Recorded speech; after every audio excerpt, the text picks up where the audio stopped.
Today I was interviewed on a radio show, and I was asked about the fact that I pointed out the fact that four Americans,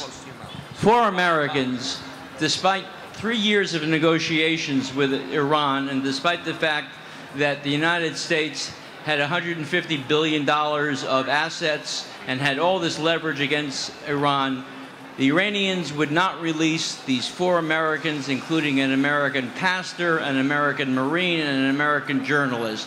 And the radio host said, well, if the United States had insisted on that, maybe Iran wouldn't have signed the deal. And I said, well, that would have been great. The reality is, this arrangement, this deal with Iran, is the worst negotiation the United States has conducted in history.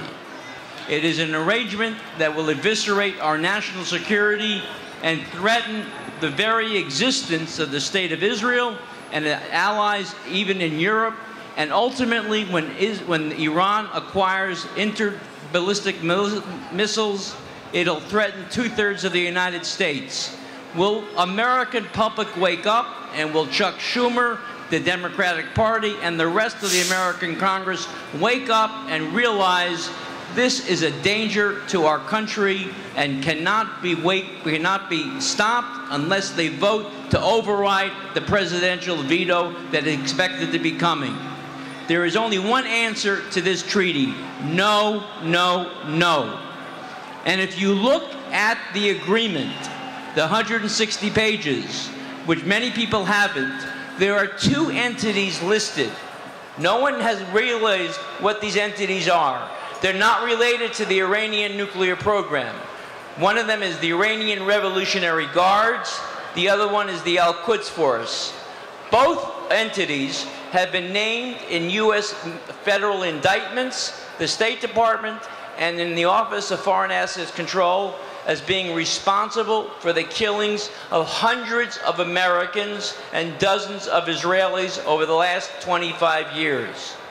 They have been sued in courts and had judgments leveled against them for more than $20 billion. And yet, they are being removed from the sanctions list, and ultimately, they will be removed from having been indicted.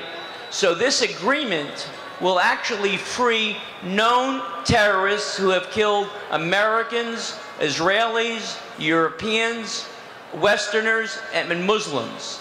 An agreement that doesn't give anything to the United States except the fact that it levels the playing field for Iran to dominate the Middle East, equate itself as a superpower, and ultimately become a power that has the ability to destroy all of its neighbors in the Middle East.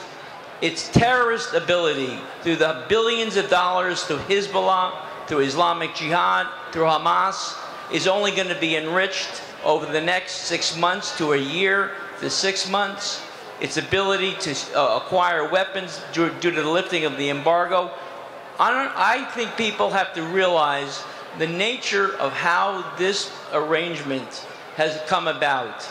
The wholesale appeasement by the Obama administration to the government of Iran, which is the most evil regime in the world today, rivaling that of Nazi Germany, has to be told, and we have to say it loud and clear.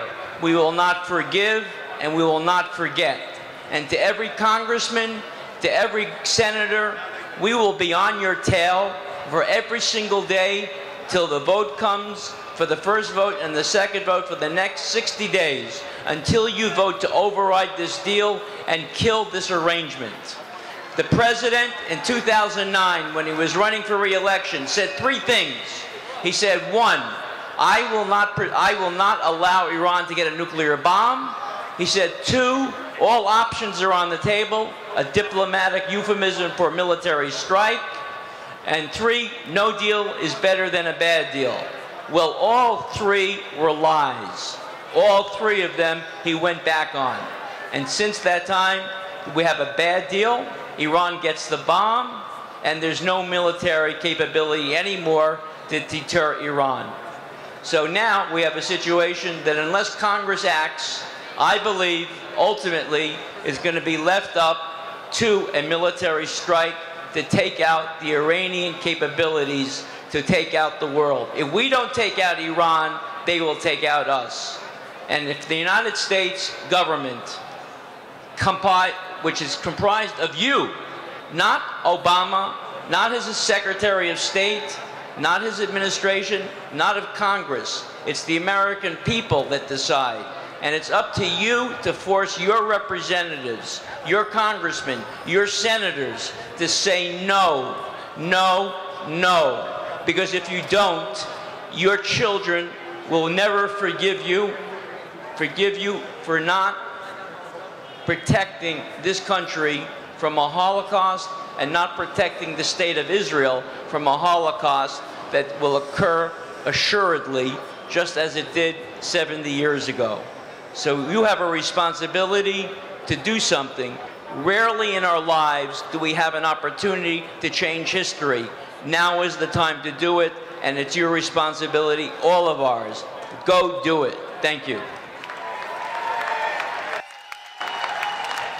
I want you to know